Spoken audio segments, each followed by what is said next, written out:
जामवंत के बचन सुआए, सुन हनुमंत हृदय अति भाए।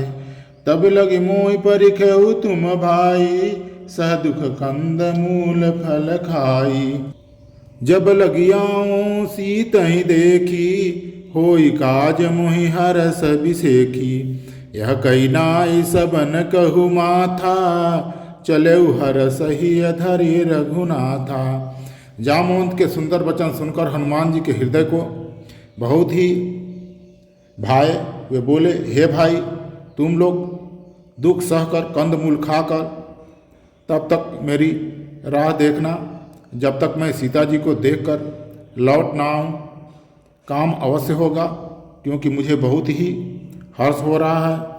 यह कहकर और सबको मस्तक नवाकर प्रणाम कर तथा हृदय में रघुनाथ जी को धारण करके हनुमान जी हर्षित होकर चले।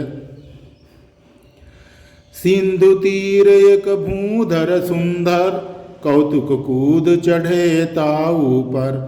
बार बार रघुबीर सम्हारी, तरके पवन तनय बल भारी। समुद्र के तीर पर एक सुंदर पर्वत था। हनुमान जी खेल ही में अनायास ही कूदकर उसके ऊपर जा चढ़े और बार बार श्री रघुबीर का स्मरण करके अत्यंत बलवान हनुमान जी उस पर से बड़े वेग से उछले। जेहि गिरि चरण दे हनुमंता, चले उसोगा पाताल तुरंता। जिमि अमोघ रघुपति कर बाना, एहि भांत चले हनुमाना। जिस पर्वत पर हनुमान जी पैर रख करके चले और उछले, वह तुरंत ही पाताल में धंस गया। कितना वजन था हनुमान जी का। जैसे श्री रघुनाथ जी का अमोघ बाण चलता है, उसी तरह हनुमान जी चले। जल निधि रघुपति दूत बिचारी, तय मैनाक हो श्रमहारी। समुद्र ने उन्हें श्री रघुनाथ जी का दूत समझकर मैनाक पर्वत से कहा कि हे मैनाक, तुम इनकी थकावट दूर करने को जाइए, अर्थात ऊपर प्रकट हो जाओ, जिससे हनुमान जी उस पर थोड़ी देर विश्राम कर लें। तो हनुमान जी क्या बोले? हनुमान तेहि परसा, कर पुनि किन्ह प्रणाम। राम काज किन्हे बिनु, मोहि कहाँ विश्राम। हनुमान जी ने उसके ऊपर हाथ से छुए और प्रणाम किए और बोले, हे भाई, मेरे को श्री राम के काज किए बिना विश्राम कहाँ है। जात पवन सुत देवन देखा, जाना कहु बल बुद्धि विसेखा। सुरसा नाम यहिन कै माता, पट यही आई कही तेहि बाता। आज सुरन मुहि दिन है हारा, सुनत बचन कह पवन कुमारा। राम काज कर फिर मैं आऊं, सीता कह सुधि प्रभु ही सुनाऊं। देवताओं ने पवन पुत्र हनुमान जी को जाते हुए देखा। उनकी विशेष बल बुद्धि और जानने के लिए परीक्षा हेतु उन्होंने सुरसा नामक सर्पों की माता को भेजा। उसने आकर हनुमान जी से यह बात कही, आज देवताओं ने मुझे भोजन दिया है। यह वचन सुनकर पवन सुत हनुमान जी कहा,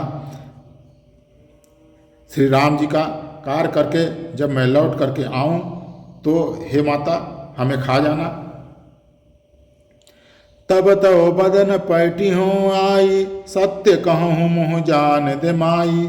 कौने जतन दे नहीं जाना, ग्रस सिन मोहि कहे हनुमाना।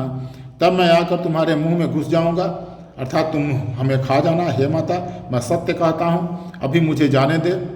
जब किसी भी उपाय से उसने जाने नहीं दिया तो हनुमान जी ने कहा, तो फिर मुझे खा ही जाओ। योजन भर तेहि बदन पसारा, कपि तनु किन्ह दुगुन विस्तारा। 16 योजन मुख तेहि ठयऊ, तुरत पवन सुत 32 भयऊ। उसने योजन भर 4 कोस में मुंह फैलाया। तब हनुमान जी ने अपने शरीर को उससे दूना बढ़ा लिया। उसने 16 योजन अर्थात 16 कोस का मुंह बढ़ाया। हनुमान जी ने तुरंत ही 32 योजन के हो गए। जस जस सुरसा बदन बढ़ावा, तास दून कपि रूप दिखावा। 7 योजन तेहि आनन किन्हा, अति लघु रूप पवन सुतलिन्हा। जैसे जैसे सुरसा मुख का विस्तार बढ़ाती थी, हनुमान जी उसका दूना रूप दिखलाते थे। उसने 100 योजन 400 कोस का मुख किया, तब हनुमान जी ने बहुत ही छोटा रूप धारण कर लिया। बदन पयटि पुनि बाहर आवा, मांगा विदाता ही सिरनावा।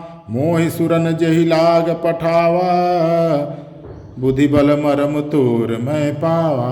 और वे उसके मुख में घुसकर तुरंत फिर बाहर निकल आए और उसे सिर नवाकर प्रणाम कर विदा मांगने लगे।